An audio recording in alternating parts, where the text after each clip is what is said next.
निपात हेबे आतंकी निपात हेबो आतंकी को सहयोग करुथिबा अनुष्ठान विश्व को आतंकवाद मुक्त करने को चली सम्मिलन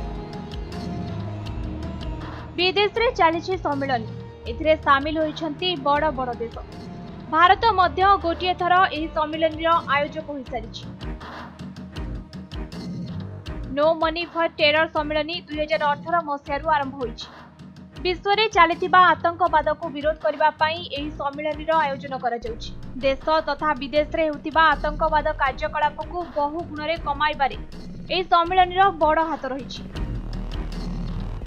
कारण यह गठन होगा परठारु आतंकवाद उपरे नजर रखा आहुरी सहज हो जाइए। सम्मिलन द्वारा मुख्यतः जो सब अनुष्ठान आतंकवादी को फंडिंग जगाई थाए कौनसी देश जदि आतंकवाद को समर्थन करुथाए एहाकु दृढ़ भावे विरोध करा जाए।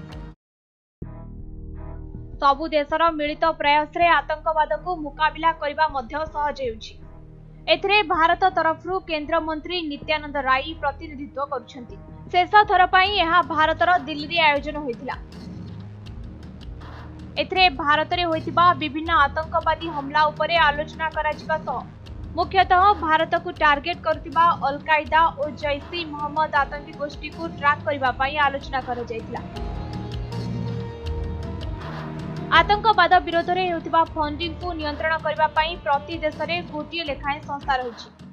भारत में मध्य फाइनेंशियल इंटेलिजेंस यूनिट नाम एक संस्था कार्य करुछि। यह आयकर विभाग अधीन रे काम करिथाय। सूचना योग्य जे फ्रेंच सरकार द्वारा प्रथमे एही कार्यक्रम आयोजन करा जायतिला।